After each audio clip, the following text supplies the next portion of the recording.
ರಾಜ್ಯಾಧ್ಯಕ್ಷರಾದ ಹರಪಣ್ಣ ಸಲಗರವರು ಪ್ರತಿಭಟನಾ ವಿಚಾರವಾಗಿ ದಲಿತರ ಭೂಮಿ ಮತ್ತು ಹಕ್ಕಿಗಾಗಿ ಒಂದೆರಡು ಮಾತುಗಳನ್ನು ಮಾತಾಡಬೇಕಂತ ಅವರಲ್ಲಿ ಕೇಳ್ಕೊಳ್ತಾ ಇದ್ದೇನೆ. ಜೈ ಭೀಮ್ ಬಂಧುಗಳೇ, ಇವತ್ತು ಕರ್ನಾಟಕ ರಾಜ್ಯ ದಲಿತ ಸಂಘರ್ಷ ಸಮಿತಿ ಮಾವಳಿ ಶಂಕರ್ ಅವರ ನೇತೃತ್ವದ ಸಂಘಟನೆಯ ಇವತ್ತು ಕರ್ನಾಟಕ ರಾಜ್ಯಾದ್ಯಂತ ತಹಶೀಲ್ದಾರ ಕಾರ್ಯಾಲಯಗಳ ಮುಂದೆ ದಲಿತರ ಭೂಮಿ ವಸತಿ ಹಕ್ಕಿಗಾಗಿ ಮತ್ತು ಇತರೆ ಹಕ್ಕುಗಳಿಗೆ ಆಗ್ರಹಿಸಿ ಪ್ರತಿಭಟನಾ ಧರಣಿ ಸಾಂಕೇತಿಕ ಧರಣಿಯನ್ನು ಹಮ್ಮಿಕೊಂಡಿದ್ದು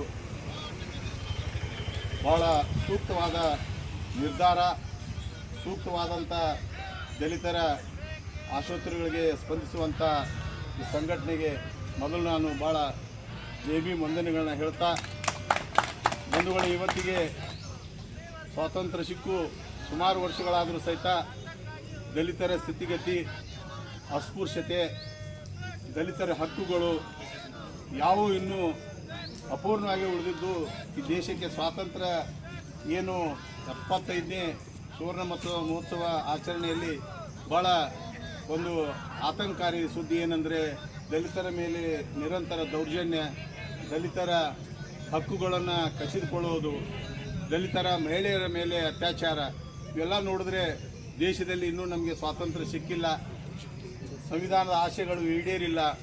ಇವೆಲ್ಲಕ್ಕೆ ಕಾರಣ ಏನಂದರೆ ನಾವು ಸಂಘಟಿತರಾಗಿ ಎಲ್ಲರೂ ನಮ್ಮ ಹಕ್ಕಿಗಾಗಿ ಕೇವಲ ದಲಿತ ಸಮುದಾಯದವರು ಅಷ್ಟೇ ಅಲ್ಲ, ಶೋಷಿತ ಸಮಾಜದ ಬಾಬಾ ಸಾಹೇಬರು ಏನು ಅವರ ಘೋಷಣೆ ಇತ್ತು, ಈ ದೇಶದ ಶೋಷಿತ ಸಮಾಜದವರು ಒಮ್ಮಿಲ್ಲ ಒಮ್ಮೆ ಈ ದೇಶದ ಚುಕ್ಕಾರನ್ನು ಹಿಡಿದು ಈ ರಾಜ್ಯವನ್ನು ಆಳಬೇಕು, ಈ ದೇಶವನ್ನು ಆಳಬೇಕು ಎಂಬುದು ಏನವರ ಆಶೆ ಇತ್ತು. ಆ ಆಶೆಯಂತೆ ನಾವೆಲ್ಲ ಒಕ್ಕಟ್ಟಾಗ್ತಾ ಇಲ್ಲ, ಇದು ದುರದೃಷ್ಟಕರ. ಆದರೂ ಬಂಧುಗಳೇ, ಈ ಹೋರಾಟದ ಈ ಸಂದರ್ಭದಲ್ಲಿ ಭಾಳ ಪ್ರಸ್ತುತವಾದಂಥ ಈ ವಿಷಯಗಳನ್ನು ಇಟ್ಕೊಂಡು ನಾವು ಧರಣಿ ಹೋರಾಟ ಚಳವಳಿ ಮಾಡ್ತಿರೋದು ಭಾಳ ಸೂಕ್ತ. ಈಗ ಕರ್ನಾಟಕ ಸರ್ಕಾರ ಇದನ್ನು ಕೇವಲ ಉಳ್ಳವರ ಆಶೀರ್ವಾದದಿಂದ ಬಂದಂಥ ಸರ್ಕಾರ ಅಲ್ಲಿದು, ಇದು ಬಡವರ ಬೆವರಿನ ರಕ್ತದ ಏನು ಹೋರಾಟದ ಪ್ರತಿಫಲವಾಗಿ ಈಗ ಸರ್ಕಾರ ಬಂದಿದೆ. ಇದು ದಲಿತರ ಹಕ್ಕಿಗಾಗಿ ಕೆಲಸ ಮಾಡಬೇಕಾಗಿದೆ, ಶ್ರಮಿಸಬೇಕಾಗಿದೆ, ಇದು ಅವರ ಆದ್ಯ ಕರ್ತವ್ಯ. ಇವತ್ತು ನಾನು ವೇದಿಕೆ ಮುಖಾಂತರ ನಾನು ಹೇಳಿ ಬಯಸ್ತಾ ಇದ್ದೇನೆ, ಸುಮಾರು ಈ ನಮ್ಮ ಬಿಜಾಪುರ ಜಿಲ್ಲೆಯಲ್ಲಿ ಇದ್ದಂಥ ಈ ದಲಿತರ ಭೂಮಿ ವಸತಿ ಹಕ್ಕಿಗಾಗಿ ಸುಮಾರು ಕಡತಗಳು ಎಲ್ಲ ತಹಶೀಲ್ದಾರ್ ಕಾರ್ಯಾಲಯಗಳಲ್ಲಿ ಕೊಳಿತಾ ಬಿದ್ದಿರ್ತವೆ. ಇದನ್ನು ಮಾನ್ಯ ಮುಖ್ಯಮಂತ್ರಿಗಳು, ಕಂದಾಯ ಮಂತ್ರಿಗಳು, ಜಿಲ್ಲಾ ಉಸ್ತುವಾರಿ ಸಚಿವರು ಭಾಳ ಇದನ್ನು ಮುತುವರ್ಜಿ ವಹಿಸಿ ಮಾಡದಿದ್ದರೆ ಮುಂದಿನ ಹೋರಾಟ ಕೇವಲ ಆಗೋದಿಲ್ಲ, ಉಗ್ರ ಹೋರಾಟ ಮಾಡಬೇಕಾಗುತ್ತೆ. ನಾವು ಕೇಳ್ತಾ ಇರೋದು ಯಾವುದೇ ಒಂದು ದೇಶವಲ್ಲ, ಯಾವುದೇ ಒಂದು ರಾಜರ ಆಸ್ತಿ ಅಲ್ಲ. ನಾವು ಕೇಳ್ತಾ ಇರೋದು ಮೂಲಭೂತವಾದಂಥ ನಮ್ಮ ಭೂಮಿಗಾಗಿ ಏನು ನಮ್ಮ ಪೂರ್ವಜರು ಏನು ಒಡೆಯರಾಗಿದ್ದರು, ಭೂಮಿ ಒಡೆಯರಾಗಿದ್ದರು, ಅದನ್ನು ನಮ್ಮ ಕಸಿದುಕೊಂಡಂಥ ಹಕ್ಕನ್ನು ಸಮಾನವಾಗಿ ಈ ಶೋಷಿತ ವರ್ಗದವರಿಗೆ ಕೊಡುವಂಥ ನಮ್ಮ ಹೋರಾಟ ಇದೆ.